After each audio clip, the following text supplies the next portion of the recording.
Welcome to Brave Together podcast, an empowering resource for the parents of children with disabilities, neurodivergence, and all unique needs.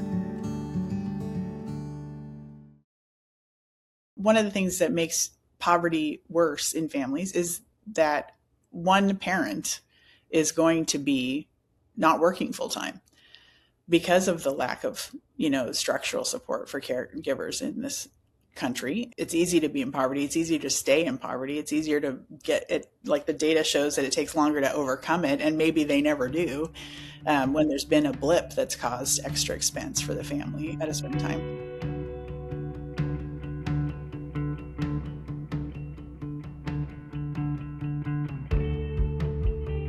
Hello, Bravies. I am your host for this episode, Susanna Lovell, author, life coach, and advocate for disability families. And I am joined by my wonderful co-host, Jessica Patay, brave mom and founder of the nonprofit We Are Brave Together. On today's expert episode, we are joined by Laurie Magulac, an advocate and expert focused on supporting caregivers navigating the financial realities of raising children with disabilities. Many families in our community know firsthand that caregiving responsibilities can bring significant financial strain.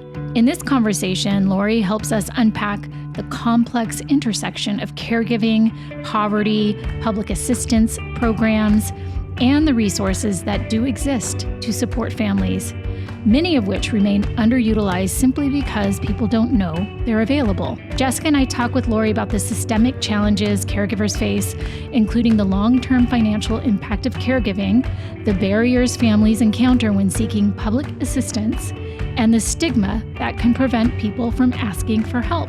Laurie also shares insights on resources available to caregivers, including support for student parents and families navigating disability services, and highlights the importance of community support, advocacy, and policy change. This episode is both eye-opening and empowering, reminding caregivers that financial struggle is not a personal failure and that there are resources, communities, and advocates working toward better systems of support. Just a quick reminder, as always, to rate and review this podcast, share episodes with your friends, follow us on social media, check out our episodes weekly on our We Are Brave Together YouTube channel. And now, please enjoy this super informative conversation with Laurie Magulac. Hi, everyone. Susanna and I are just so excited to be with Laurie because we do know her personally. She is one of our leaders for many, many years. She's been in many leadership capacities with We Are Brave, and she's also been a retreat speaker. She is a social worker, and she is a wealth of knowledge, personal, professional, all of it. And we just absolutely love her dearly. So yeah, I think we're a little bit giddy over here just to have this time together because we don't get to see each other in real life enough. So true. Yeah. And also too, she is our wonderful connection circle leader for our Moms of Teens support group. And I think that is in and of itself its own unique need. Okay. So thank you. Yeah, I love doing it. It's been a good group. We talk about a lot of things that don't always come up in various other places. So thank you for meeting that need, Laurie. Where should we begin today? Well, you initially reached out about the concerns that people have with increasing financial challenges, raising kids with disabilities and children into their adult years with disabilities. And so because of the work that I do in my day job, my night job being my 4 kids, 2 of whom also are my social work people because I case manage for them and been doing that for 24 years. So but during the day, I'm also working with folks who are, tend to be 2.5 times, more likely to be in poverty as a family. And so it's a place that I'm steeped in a lot. And so we're here to talk about what kinds of resources we have and what are some of the struggles that folks are having. Tell our listeners, Laurie, what your position is at UCSD. Yeah, so I work as a case manager in student affairs, and that allows me to be able to engage with students from first day they walk on campus all the way through PhD and professional school programs, medical school, pharmacy school, business school. And they're the students, they reach out to us or people reach out on their behalf to get together with them and work on things that are making it hard for them to like integrate pieces of their lives. They've gone through a loss, they've had a death in the family, they've had a mental health crisis or an immigration crisis. We've had a lot of those going on in the last year with student visas and, just the extra wraparound support for them so that they can succeed. And my particular role, I was the Students with Dependents coordinator when that position existed, and basically build up a program from some very beautiful beginnings to a much more robust campus-wide awareness sort of campaign for the student parents and caregivers. A fifth of apparently the students in the US in higher ed are parents. And so there's a lot of higher needs that you see there just in terms of what it costs to attend school while you have people that you're caring for. And a number of my students have been, student parent caregivers for kiddos with disabilities. So.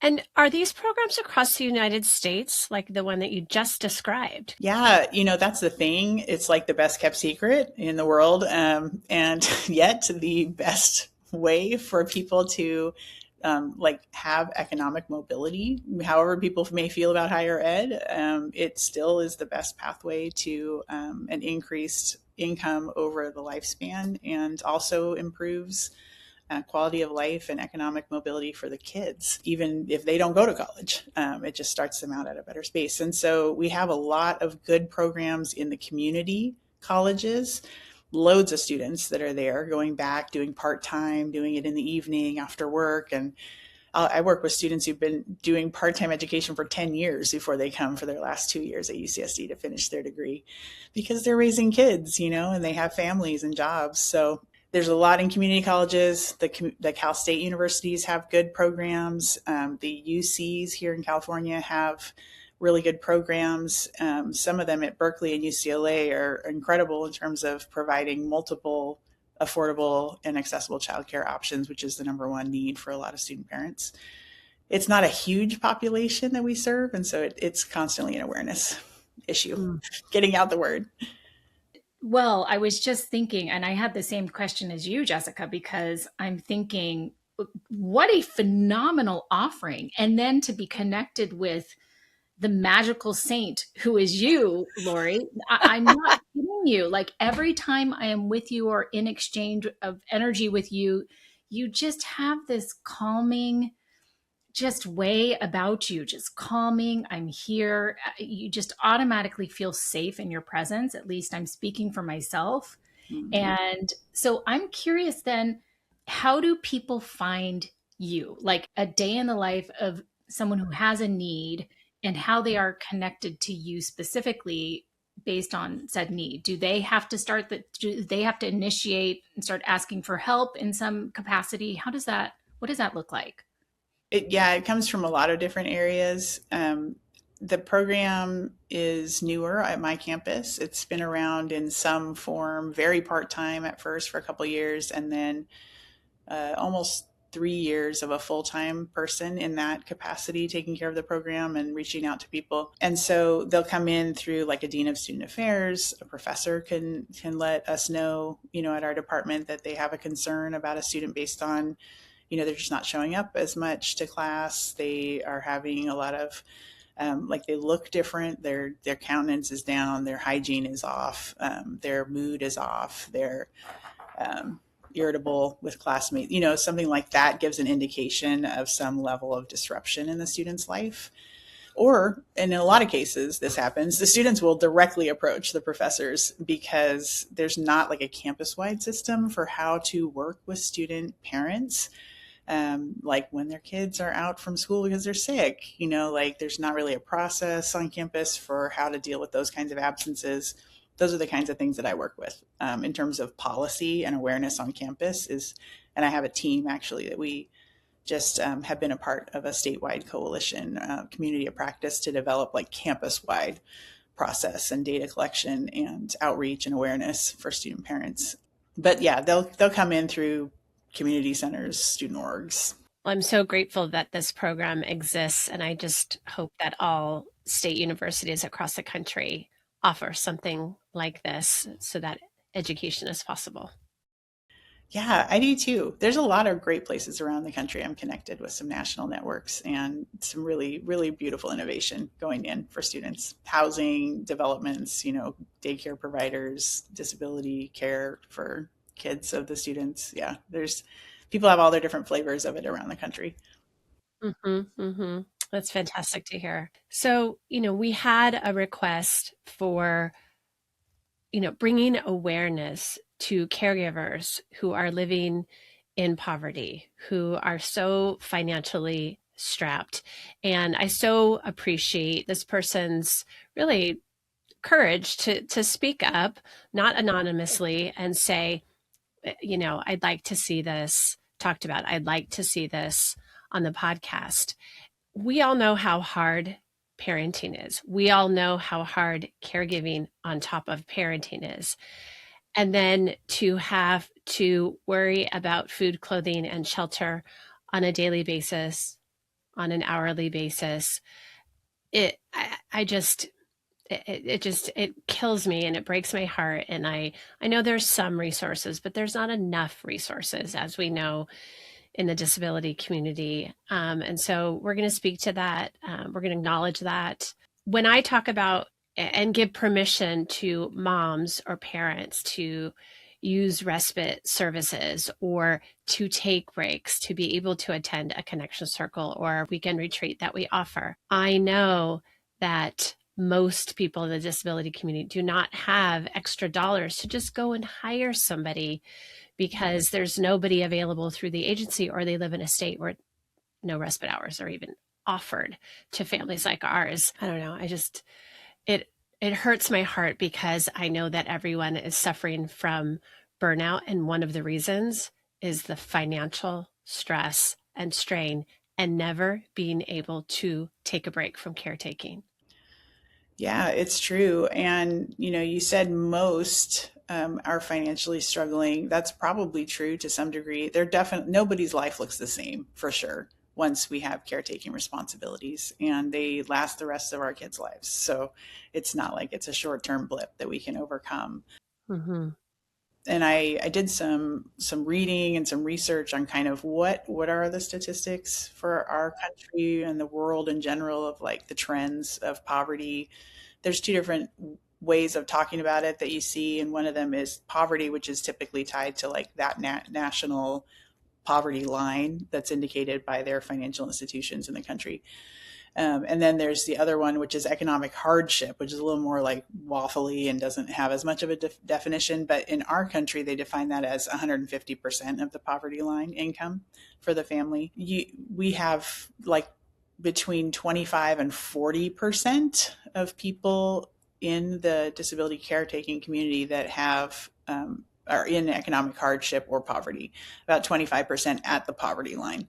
And so we're looking at people who are dependent on, SNAP benefits, on Medicaid and whatever it is called in the state where people are living. They're dependent on potentially cash aid. There's a block grant from the federal government called TANF, and it is 5 total years of access to help in the lifetime of that person, which obviously is going to cut short in terms of helping with a family that has a lifelong caretaking responsibility. So the TANF block grants, so for us in California, that's called CalWorks. Mm-hmm. And that's for families of kids who are young, like 5 and under, at least one of the kids. And it can give, it's called temporary assistance to needy families. So it's temporary. Mm-hmm. It's a total of 5 years over the lifetime of that individual. And it is, can give like a boost with housing expenses, but that's not a constant thing. There's cash aid involved that can assist with some of the, hiring a babysitter or something like that. And there is a child care stipend that's usable at many different places, but not all, for childcare. And of course, we have specific childcare needs for young kids, especially first five, and early detection for a lot of these, genetic and developmental concerns that kids have. That just limits the pool even further, Mm-hmm. Fortunately, there are some programs like federally, like Head Start, which has been around for, I think, 60 years. And fortunately, their funding was renewed in the appropriations package recently in Congress. Yes. So that serves like hundreds of thousands of kids. And they have the capability and the training to work with kids with disabilities of all kinds. And they also do wraparound programs there where folks who are eligible for Medi-Cal, that at that sort of 150% of poverty line, they would be able to qualify for that program. And there's a case manager there that kind of helps with like dental and optical and, vaccines and, public health related things and parenting health and nutrition and, all these kinds of things. So it's a really great program for folks who have access to it. And, not every community has that available to them. So, people would have sometimes to travel to like a larger city to access that program. We are going to take a brief break. Stay with us.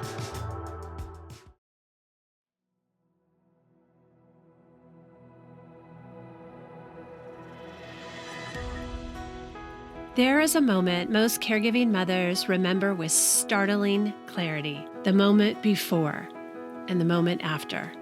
Before the diagnosis, before the phone call, before the doctor walked into the room. That invisible threshold that divides a life into two distinct halves, and on the other side, a version of yourself you never auditioned for, doing things you never imagined you could do. You have been suddenly thrust into altered motherhood. Bravies, our second book, is here.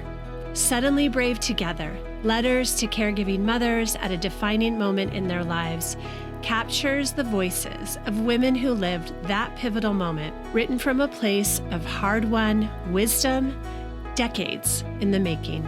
Imagine 30 seasoned, savvy, compassionate moms reaching across the universe to share their stories, their transformations, and everything they wish someone had told them. This is not just a book. It is an open door, a reminder that somewhere in this wide world, there is a mother who has already walked the road you are on, and she is holding out her hand for you. Written with new and newer caregiving moms at heart, Suddenly Brave Together will validate and inspire every parent caregiver who picks it up. Grab your copy today. The link is in the show notes.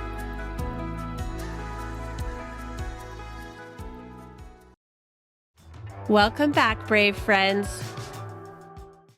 Well, there's so many things, there's so many layers. And then you throw in a particular like circumstance like that it impacts the economic, level, right? So then you have something like COVID, or you have an event where, you are unable to get pension because of whatever, fill in the blank, political and government shifts and changes.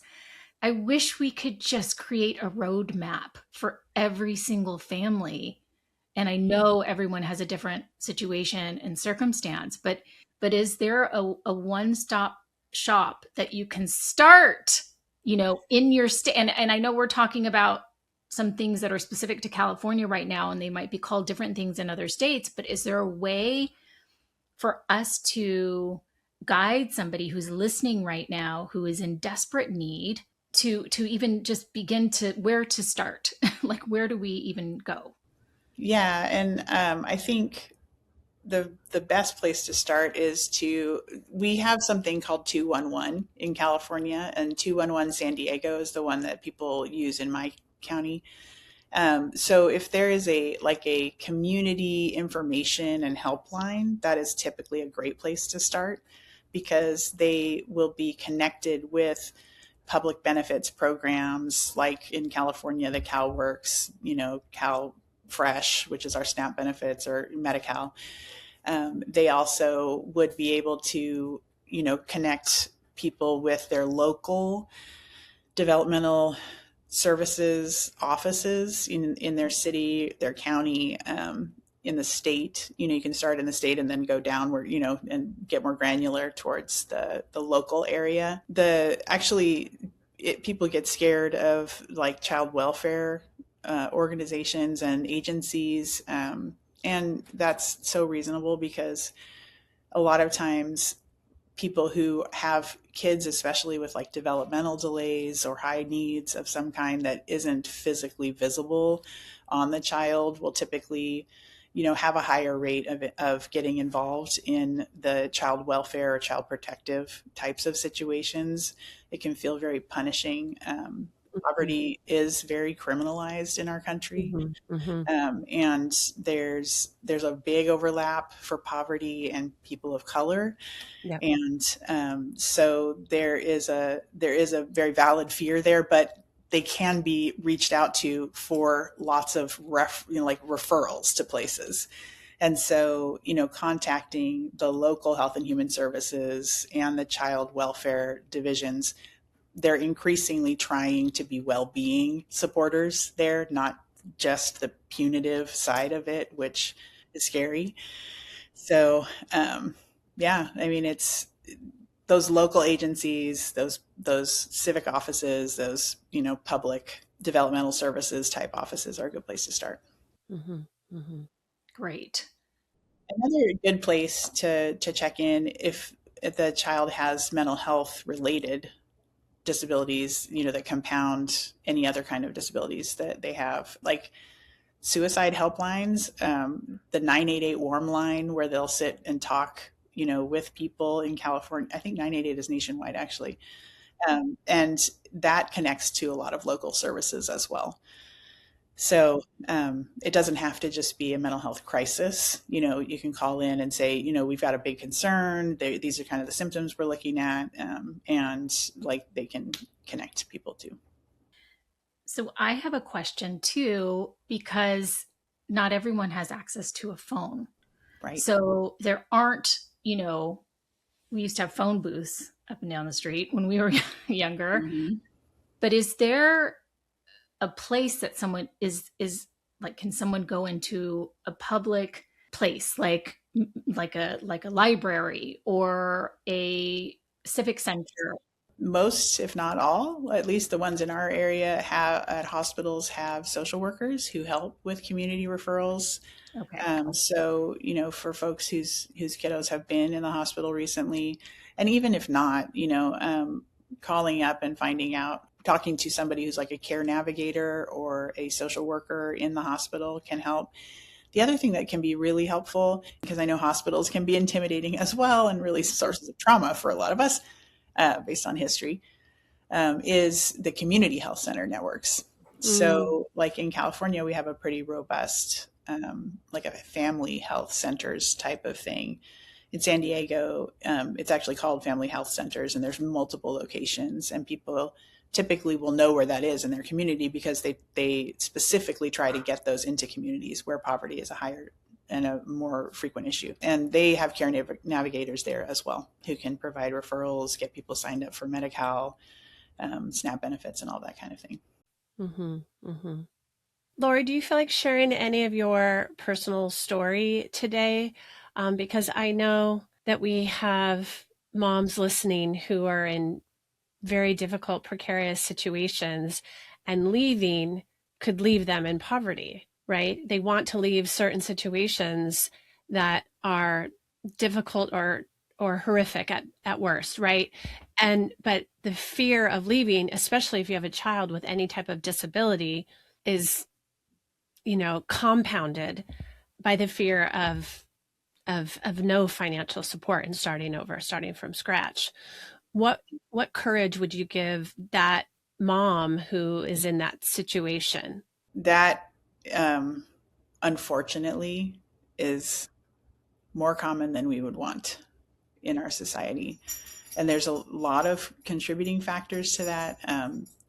So poverty itself is disabling for families and leads to exacerbated behaviors in individuals. And sometimes that leads to abuse of the family. And if that is the case, safety is preferable to that extra few dollars, it really is. And like our district attorney has an agency that helps and it's called One Safe Place.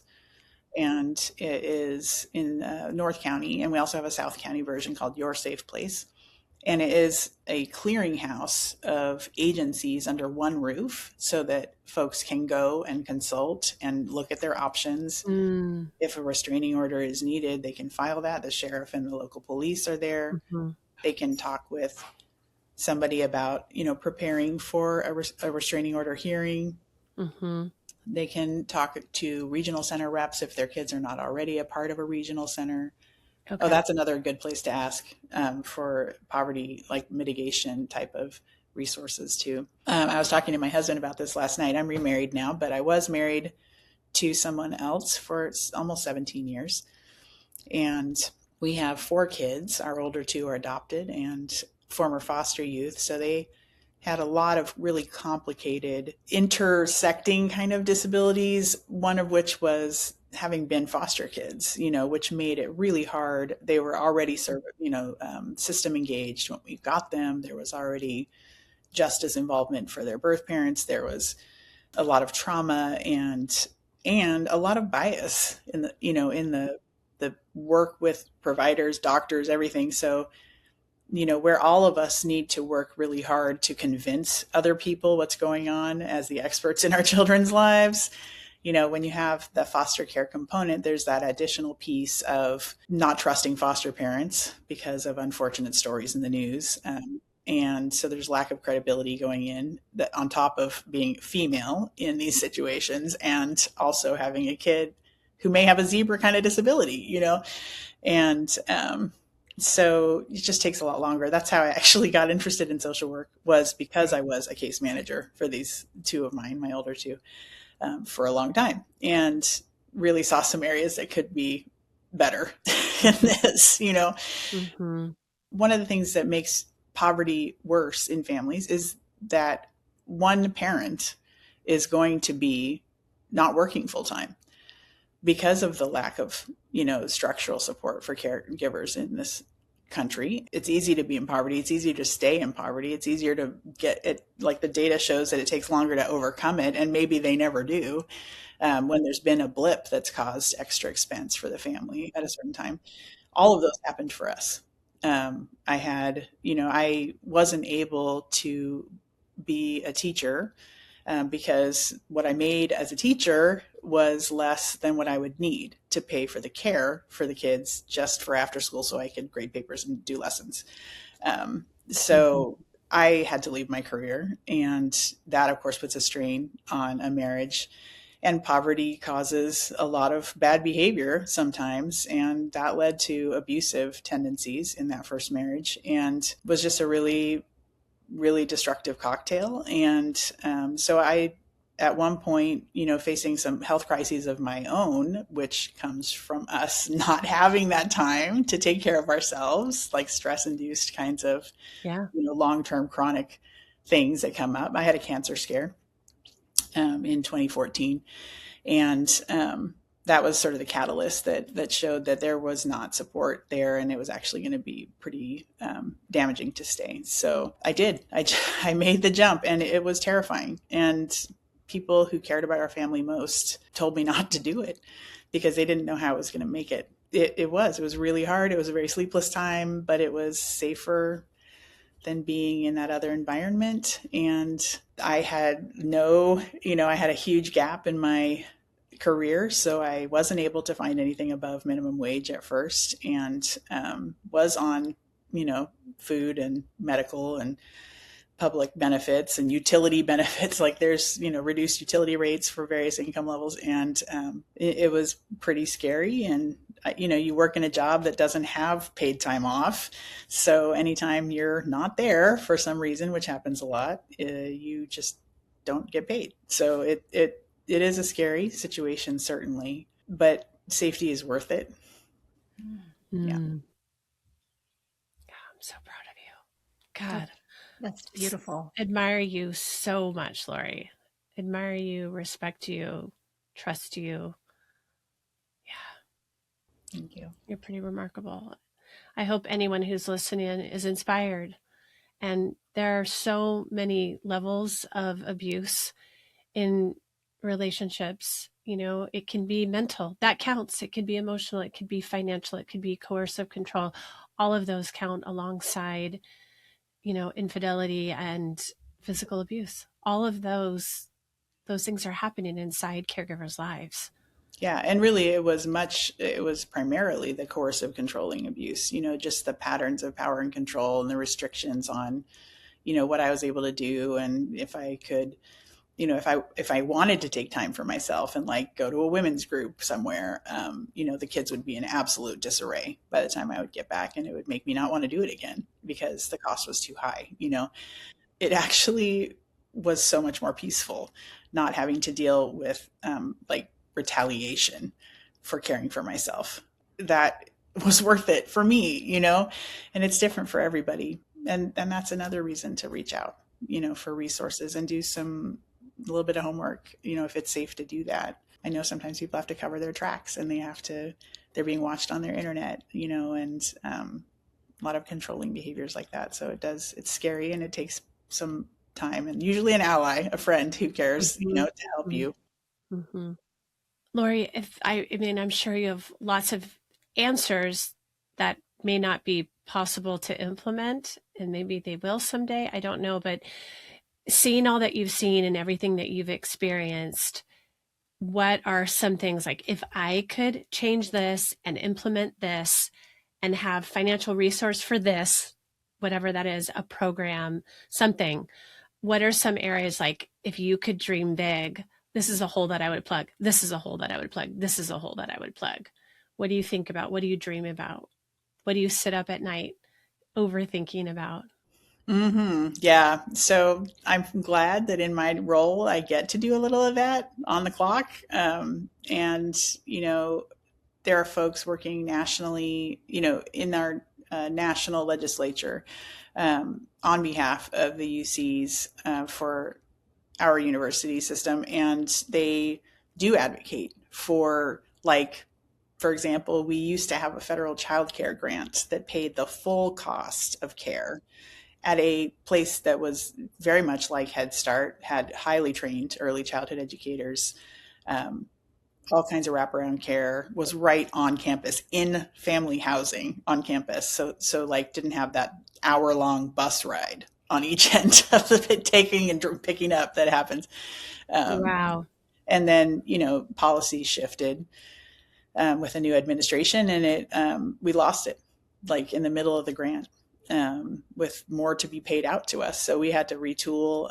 The students found that out at the beginning of the school year. Some of them I had helped recruit because we had that program, at events that I'd done, and they'd moved their families, to the campus, and then found out that they basically had to have double their amount that they have for rent every month to pay for care so they could attend class. So I would wave a magic wand and grow the funding for the C Campus program for student parents.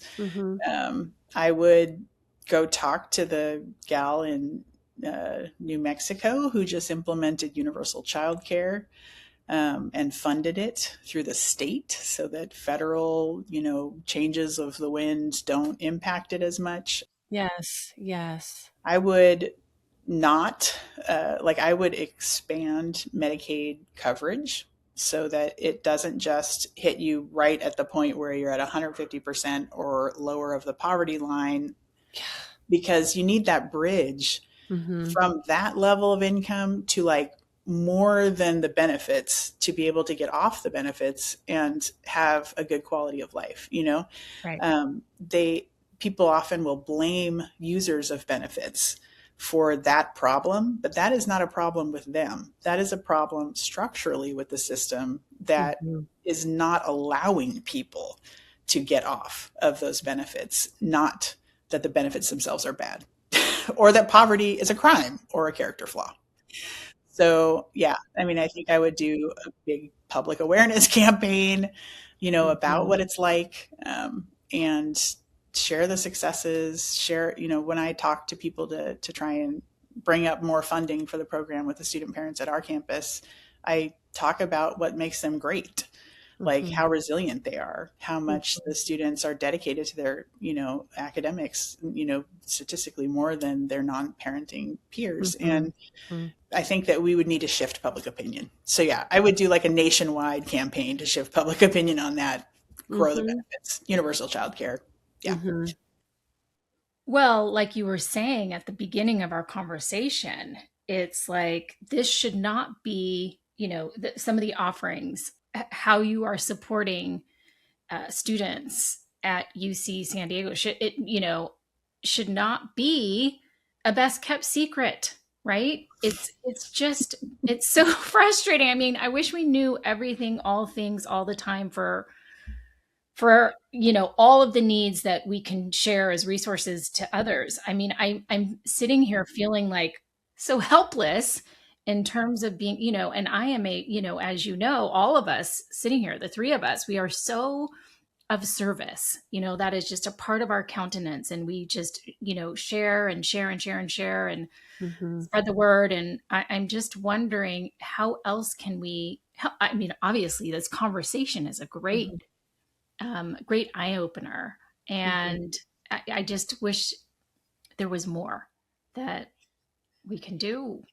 And I think it takes partnering with people who are also doing the work, right? And I know Jessica, and Susanna, in the work that you do with We Are Brave Together, there are other agencies making these resources more prominent in the discussion that aren't related to disability. So like Reshma Saujani's Moms First organization, who's up in the faces of the congressional reps, and constantly bringing child independent care to the forefront of the conversation, and family leave. I mean, wow, wouldn't that be nice to have like family leave that you don't have to not be paid for our 19-year-olds, disabilities or surgeries that no longer count, and stuff like that. So I don't know. I mean, I think part of it is leveraging the groups that are already doing the work and making connections, and like what you're doing, hosting conversations that bring people together and like create ideas and opportunity. I wish there was an AI tool, an app. Yes. For every single state in the country and for every country. Let's just think big. Where somebody could plug in and they are looking for social services, supports, and resources for their county, for their state specifically. There has to be something. Somebody has to be creating something like this. Like that's using AI at its best, really helping people and also teaching them how to navigate those services. Because great, to be given a list of things to do and places to contact, yes, that is incredibly helpful. But please give me the insider tips on what to know. This will be a 10-page form. And on the second page, you're going to see this question and you're going to get completely stumped. Don't give up, because this is the interpretation of what that means. Right? That's great. Yes. I think everybody, once you get a diagnosis, should have a case manager. Like in the Netherlands, where everybody is born and their joke is they're born with a bicycle, Honestly, Jessica, I don't think we're that far off, because, agentic AI is sort of taking over in terms of like creating all of these agents that can go out and be your little soldiers in the field. I play around with it all the time. I work, I do all kinds of fun prompt engineering as it relates to Arizona's now transition into adult services. You know what I mean? And then I bring those up in meetings and budget planning and all sorts of things. But I just wish for the health and the wellness and the wholeness of families everywhere on this earth. And I absolutely believe this is all of our birthrights, just by being human beings. And so I think of how important this conversation is. And to me, my compassion limit feels limitless, but it's expanding even more and more. We just never know what is going on with families. And I could talk about this all day. I think it is so phenomenal. I just love your entire journey, Laurie, of like identifying, being the person and identifying the need, becoming an expanded version of yourself in terms of your life and your living and your work, everything inspiring, each other. It's because it can be like a vicious cycle once we get stuck into this rut of like need and then more need. And then you become so entrenched that you're like, I can't do this anymore, Mm-hmm. Yeah, it does. And I think that that's where the joy and the huge value of like We Are Brave Together as an organization exists, because you really do need a buddy to be able to take that next step, Mm-hmm. especially if there is an abuse component, because of and compounded by the poverty component. Mm-hmm. Yeah, I mean, the community that happens here, and maybe that becomes like an arm, I don't know, of We Yeah. Are Brave, like kind of a, we're here for you. like, Mhm. like we have got a helpline, or I don't know what's possible, what the resources. I Yeah. know. I really think there should be a caregiver Yeah. hotline, helpline. We've been talking about this for a while. I Really? know. Because we know there's such a need. Yeah. Yeah. That's why. Yeah. It's a very unmet need. And I just want anyone who's listening who is in a really tough financial situation and you hear our hearts and you hear our compassion, you might be saying, that's really nice, but I need more people making a difference. I think just by having these conversations, there are people who listen in, and, our podcast is far reaching, especially with, being added to UK Health Radio. There are more people listening to what's going on with caregivers. And my hope is that people who can legislate, who can advocate, who can go to state capitals in DC and all of that, and whatever that is in other countries.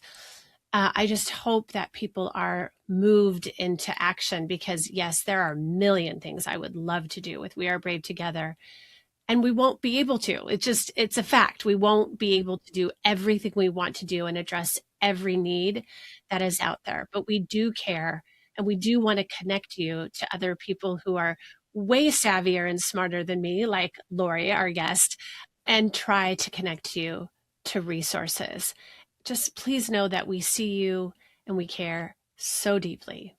Yeah, I agree with that. To all who are listening, it's not as scary as you think to pitch legislation. Okay. So I don't know. Okay. Maybe it's a follow up. Okay. I can help. I can help. I can help. Like look at voting histories and take a look at what's been going on and who might be a good, sponsor for something. Okay. Great. That we just need Right. your I wouldn't leadership. even have known that. Yes. Every bill that's out there, somebody like us Yeah. sitting Yeah. and thinking, we need this, Laurie, is there anything that you want to share, anything that you want to say from your research and your experience to our listeners before we go today? We say it a lot in various capacities, but if a listener is really struggling with poverty right now, it is nothing to be ashamed of. It is almost impossible to get away from as Yeah. a parent caretaking for somebody else for their lifetime. It's not a character flaw. There are resources to help. Turn off the TV when public policy is not speaking nicely about your needs. Mm-hmm. And know that people are around who want to help. Thank you. Thank you. And Laurie, if anybody wants to reach out to you or find you, do you have your own website currently? I do, but I haven't actually done anything with it because Yeah.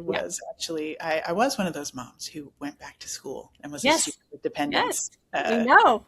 To Yes. We'll just remind you that our email is hello@wearebravetogether.org. So if you ever have any inquiries, really about anything that we can be helpful, please send an email in. yeah, and subject line, question for policy or Yeah. social That's services. right. Yeah. Susanna, anything before we go? No, just endless gratitude for your work and your being in this world with us. It for sure is a better place because of your advocacy and energy. I can't emphasize that enough. I just see you as this steady, forward-moving powerhouse that is nurturing and cherishing at the same time. So thank you so much. Thank you. Ditto. All right. As always, Bravies, please know we see you and we love you.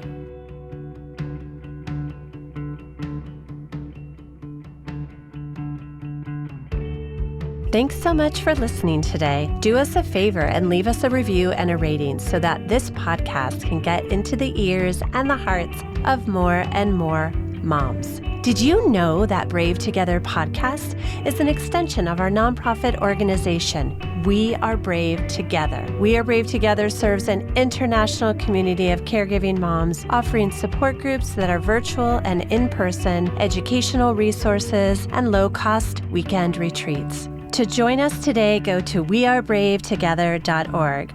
Our support and sisterhood awaits you.